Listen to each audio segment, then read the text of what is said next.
Okay, P.Dina, let's continue. Our AMA and Camille Bernacchi 2041 asks, how can the births of Archie and Lily be proven?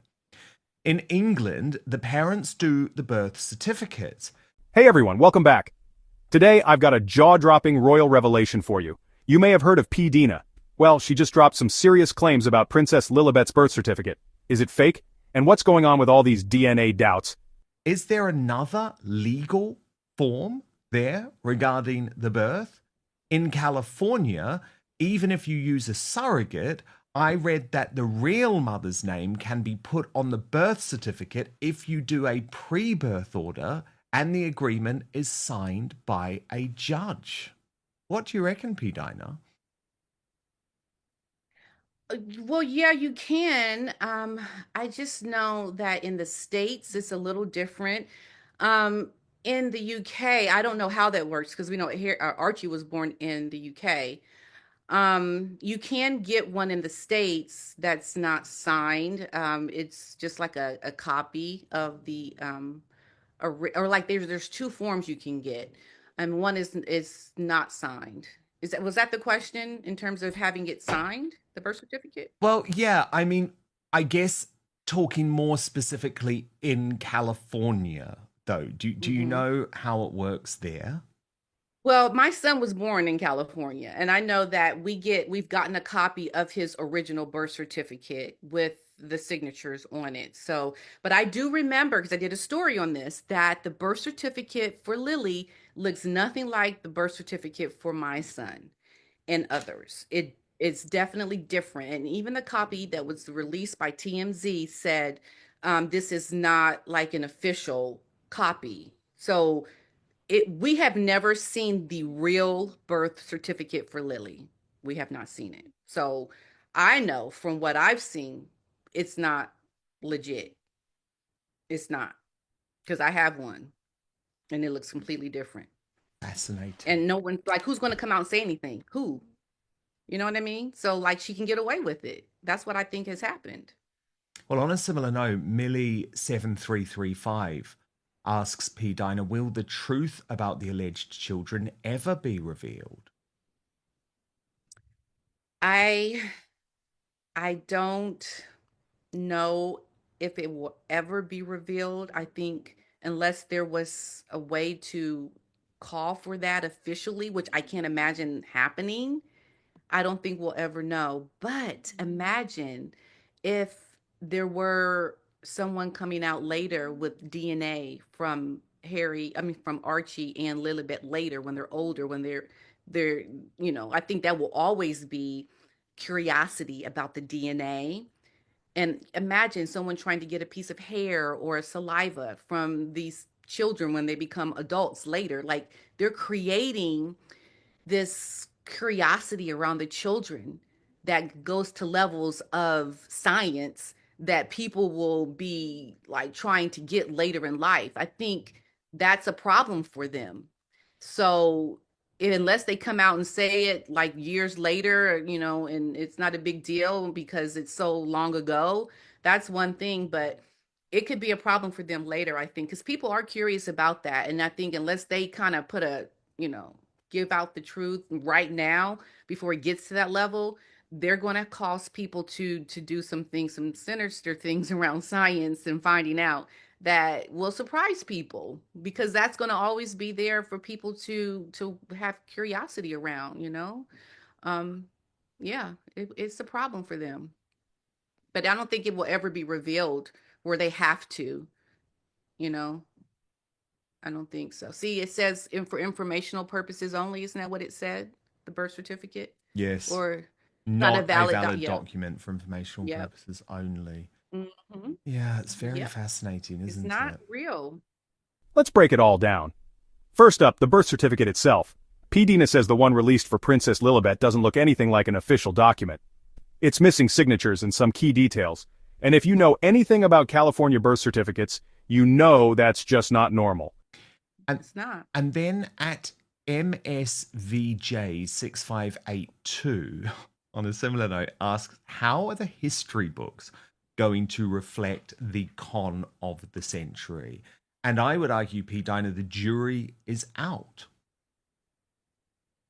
Yeah, we're already seeing it, right? The history books are already being written. I mean, this is going down to the levels of Edward the Eighth and Wallace Simpson. We're seeing it right now. There's already been comparisons. Megan does comparisons, I think, even with her clothing sometimes. I think this is going down in not a good way. I've always talked about that on my channel about how they're making history right now and not in a good way. It's unfortunate. And I think, it does give a bad name for Americans, I think, in general, around marrying into the royal family, because we have two very public bad examples of Americans marrying into royalty. And I just wish and had hoped that Meghan would be that good example, especially if she's going to try to represent as a woman of color. So I think Megan is just doing things that, unfortunately for her, it's not going to give a good legacy for her, for these children. I think it puts disdain on, the royal family in some kind of way, vicariously through Harry. And I really just hope that there is some kind of backtracking around what they've done, that they apologize, because they've never done that before, which is, how can you not apologize for anything and always blaming people? There will never be redemption for them unless they learn to apologize about some of the things that they've done, which they should know are not okay. So the history books are definitely going to go down in a bad way for them, I think, and a not good thing. But that's enticing for some people to see rebels and people do what they're doing. I think Megan has just put herself in a position to not have the legacy that I think she envisions for herself. It's going to be the complete opposite. Don't you think as well, P.Dina, so much of this relates to whether Meghan and Harry are able to maintain positive relationships with their children? It's not as easy as people think when you have parents who are very controversial. I mean, we saw what happened when Brooklyn Beckham fell out with David and Victoria over his new wife. And we don't know. Obviously, the children are very young at this point, but if they raise questions in the future once they are adults and they want to know, well, why have I been denied my birthright? Did I lose the right to form a relationship with possibly the greatest ever monarch and Queen Elizabeth II and my own grandfather King Charles? If they start asking questions, I think actually a lot of the history will be determined by what happens with Archie and Lilibet in the future. Meghan reportedly gave birth there, so these missing marks are raising eyebrows, especially when you compare it to Archie's birth certificate, which has all the official stamps and signatures. So, what does this actually mean? Could the certificate just be a copy or, and this is wild, a total forgery? Yeah, absolutely. And it was funny. I was just listening to a lady on the radio, and she was talking about that, how we don't really become curious about our parents and their life and their history till we're older, and we start to think we no longer look at them as just our parents, but we start to become curious about what life was like when they were younger. And that happens to all of us when we get older, I can imagine. And imagine what that would be like for Archie and Lilibet when they find out their relationship to the royal family. That, I think, will bring up so much animosity towards your parents and selfishness from them to just keep them from their royal family. I can imagine that will not be good for them. So, in all the hiding and secrecy surrounding these children, Meghan and Harry are doing something that is going to come back and bite them later in life. Most certainly it will. Because I know for myself, if that happened to me, I would not forgive my family for doing that to me. And I think they could lose their relationship with their children later in life, once the children start to think critically and look at who their families are, because that's just not okay to do, especially to Thomas Markle, what he's done, like to keep them from their father I mean their grandparent from in America. Like that just is unspeakable, to do these kinds of things to your loving family members. And they won't have any close relations with people. I mean, they're going to all have fake superficial relationships with friends of Harry and Meghan's children. but they're not going to have family. Where's the legacy and talking about your ancestors and understanding you could have been a part of this legacy that your parents kept you out of? That's going to be a hard pill to swallow for those kids later in life. But it will come to Harry and Meghan. I promise you that it will come. Interesting question here from Bernie Daly, who asks, where is Meghan's niece that she could not take to her wedding? I thought she would invite her over for tea. Nobody is talking about her. And this is Ashley Hale, the daughter of my friend Samantha Markle. And the thing is, P.Dina, I feel like Ashley was just used by Meghan. She was the big reveal in the Netflix reality series, the big FU to Sam. But actually, it feels like she's just been tossed aside now. No invite or feature on With Love, Meghan. Yeah, she's been tossed aside. I mean, you think about the excuse also that she gave Ashley about not being able to bring her to the wedding and how people have spoken out that that was not true. I'm sure Ashley knows now from other people saying that it was never told to Meghan that she could not bring Ashley to the wedding. And Meghan used that woman, Ashley, for her own show to have this big reveal. And Ashley fell for it. But I think she's starting to question a lot of that. And, Samantha, I'm sure, wants to have a relationship again with her daughter. And Ashley's relationship to Samantha will be a lot stronger, I think, later once she realizes, Ashley, that Meghan used her. So I just can't understand when you see that happen to somebody, people on the outside. What insight does that give you about the kind of person that Meghan really is? To use this woman like that, to then disregard her, because we don't see her. We don't see her on the As Ever or brand. We don't see her using the products. We don't see her, in the on the show that she did. I mean, if she was going to have a show with family and friends, wouldn't Ashley have been the next person to ask to be on that show? The Netflix show? Well, maybe she will be in the second season. I don't know, but we haven't seen her yet. So I think it's very revealing to the kind of person Meghan is that she only used this woman for this big moment on her show Netflix and then disregarded her. Yet again, that's what Meghan is known for doing, disregarding people.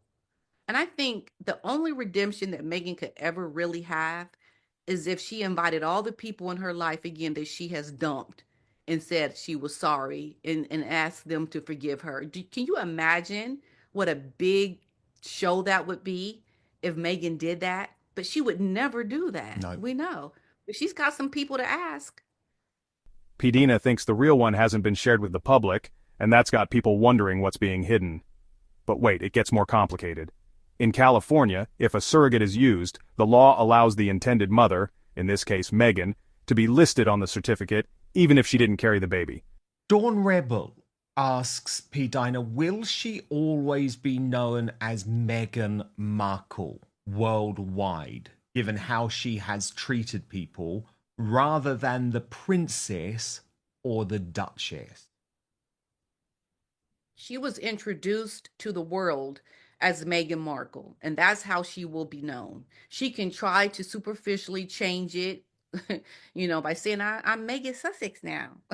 uh, you are Meghan Markle. That's how people know you, and they will continue to know you as Meghan Markle. A lot of people have already said that they will never call her Megan Sussex because it's not a real name. It's not a real way of addressing her with the name Sussex. So, Meghan can, just kind of mark it down that she is Meghan Markle. That's what it will be forever for her.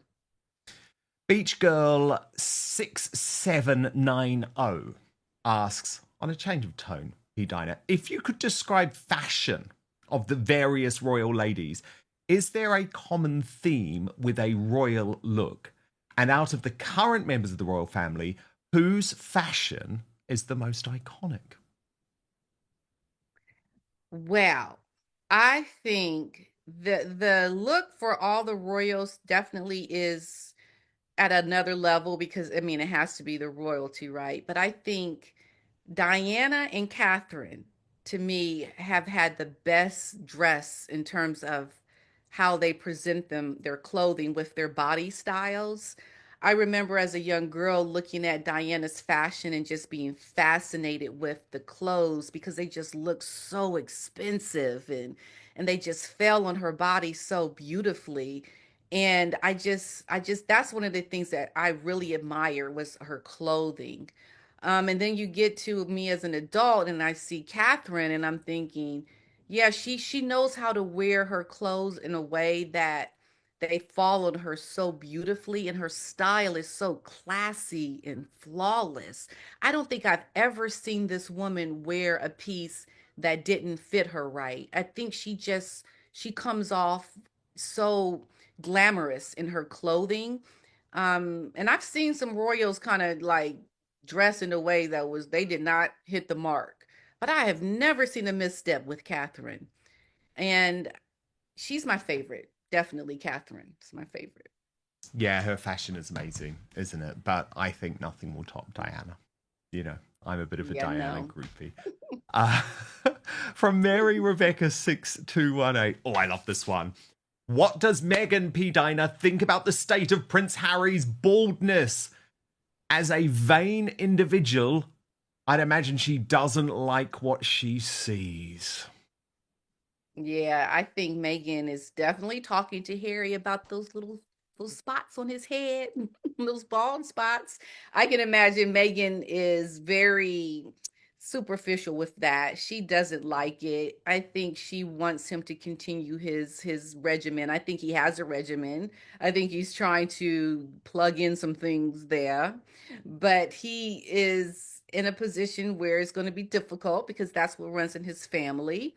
And it can be, I think, embarrassing for Megan because she's got that kind of ego where she wouldn't want her husband to come off showing all his baldness and his glory. I think he definitely is hearing it from her for sure.